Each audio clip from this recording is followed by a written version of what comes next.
پھر شیطان نے دونوں کو اس طرف کے بارے میں پھسلا دیا اور جس عیش و نشاط میں تھے اس سے ان کو نکلوا دیا۔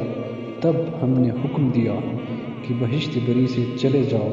تم ایک دوسرے کے دشمن ہو اور تمہارے لیے زمین میں ایک وقت تک ٹھکانہ اور معاش مقرر کر دیا گیا ہے۔ پھر آدم نے اپنے پروردگار سے کچھ کلمات سیکھے اور معافی مانگی تو اس نے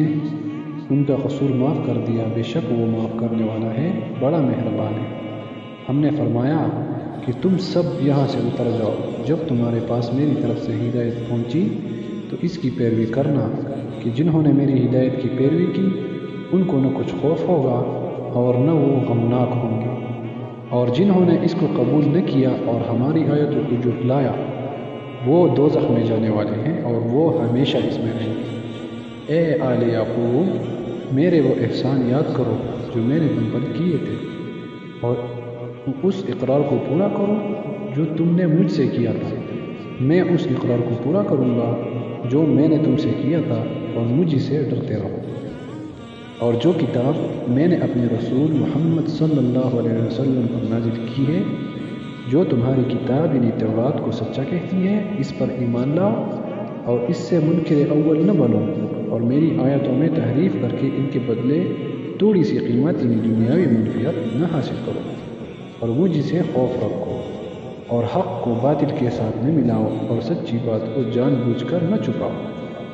اور نماز پڑھا کرو اور زکوٰۃ دیا کرو، اور اللہ کے آگے جھکنے والوں کے ساتھ جھکا کرو۔ یہ کیا عقل کی بات ہے کہ تم لوگوں کو نیکی کرنے کو کہتے ہو اور اپنے تئیں فراموش کیے دیتے ہو، حالانکہ تم اللہ کی کتاب بھی پڑھتے ہو، کیا تم سمجھتے نہیں؟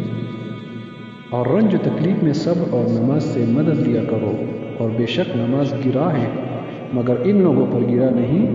جو عجز کرنے والے ہیں،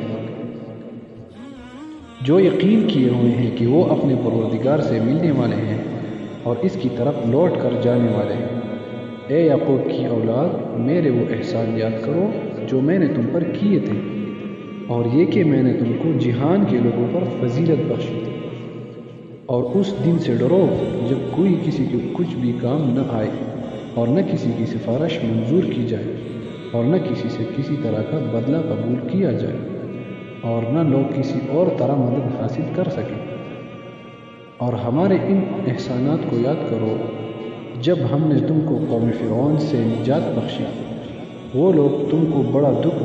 دیتے تھے، تمہارے بیٹوں کو تو قتل کر ڈالتے تھے اور بیٹیوں کو زندہ رہنے دیتے تھے، اور اس میں تمہارے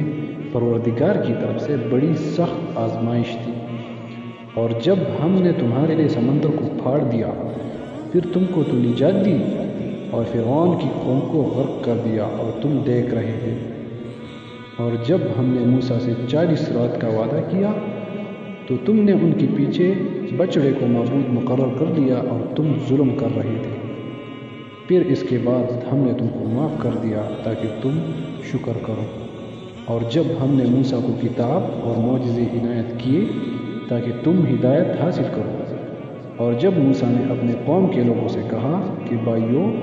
تم نے بچڑے کو معبود ٹھہرانے میں اپنی جانوں پر ظلم کیا ہے، تو اپنے پیدا کرنے والے کے آگے توبہ کرو، پھر اپنوں کو قتل کرو،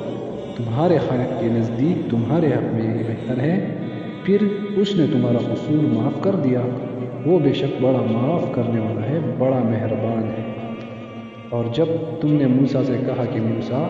جب تک ہم اللہ کو سامنے نہ دیکھ لیں تم پر ایمان نہیں لائیں گے،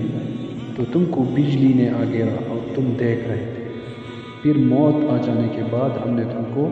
از سر نو زندہ کر دیا تاکہ احسان مانو، اور ہم نے بادل کا تم پر سایہ کیا رکھا اور تمہارے لیے من و سلوہ اتارتے رہے کہ جو پاکیزہ چیزیں ہم نے تم کو عطا فرمائی ہیں ان کو کھاؤ پیو، مگر تمہارے بزرگوں نے ان نعمتوں کی کچھ قدر نہ جانی، اور وہ ہمارا کچھ نہیں بگاڑتے تھے بلکہ اپنا ہی نقصان کرتے تھے۔ اور جب ہم نے ان سے کہا کہ اس گاؤں میں داخل ہو جاؤ اور اس میں جہاں سے چاہو خوب کھاؤ پیو، اور دیکھنا دروازے میں داخل ہونا سجدہ کرتے تھے، اور حطۃ کہنا ہم تمہارے گناہ معاف کر دیں گے، اور نیکی کرنے والوں کو اور زیادہ دیں گے۔